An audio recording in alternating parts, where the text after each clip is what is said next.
Good evening, Ron. Thank Hi. you very much for all three for seminars. Wonderful, thank you. My question is that you said that you had the blood of our Lord examined by the Israelis. That's correct. What was their determination of that? Okay. Now, we won't be able to take second questions. I'm sorry if you're on your second one. Please just step out. I love you, but we're running out of time. Real quickly, okay. Dried blood is dead blood. Everybody knows that, all right? They can test the blood of the pharaohs, the mummies of the pharaohs, all right? There's certain things they can do. They cannot get a chromosome count by any method I'm familiar with, all right? Things keep changing. I don't profess to know everything.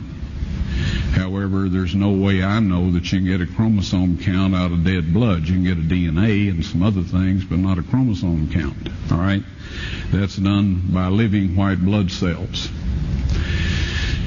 Now then, first of all, in this analysis, I took the blood into a laboratory in Israel. I asked one of the people I work with in antiquities, where is a good laboratory that does reliable work? And they said, such and such, such and such. I took it. I just said, please examine this blood and tell me what you can tell me about it. All right? They said, well, look, we're going to reconstitute it. We're going to put it in normal saline and keep it at body temperature for 72 hours with gentle swirling. All right? That's their business. That's great. I said, now I want to be there when you check it out. They said, fine. So I was back. They checked it out. I said, now, they said it's human blood. We can tell that. They did whatever tests they need to do. And then I said, take some of the white blood cells and put them in a growth medium and keep them at body temperature for 48 hours. And they said, well, that'll do no good because it's dead blood. I said, would you please do that for me? And they said, okay, we'll do it.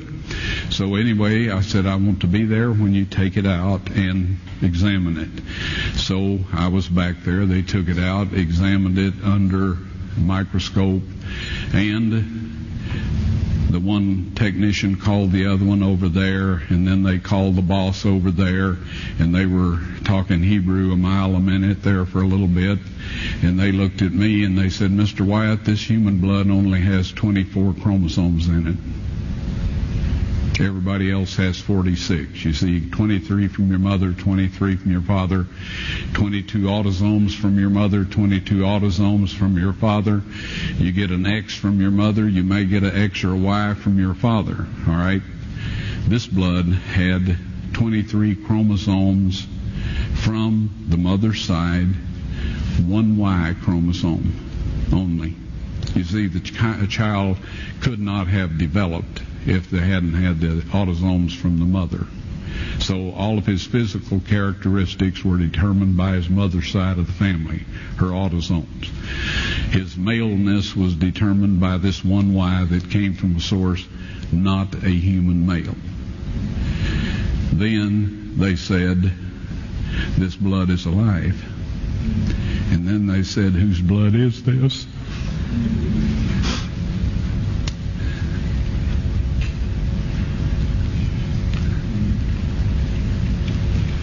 I said, it's the blood of your Messiah.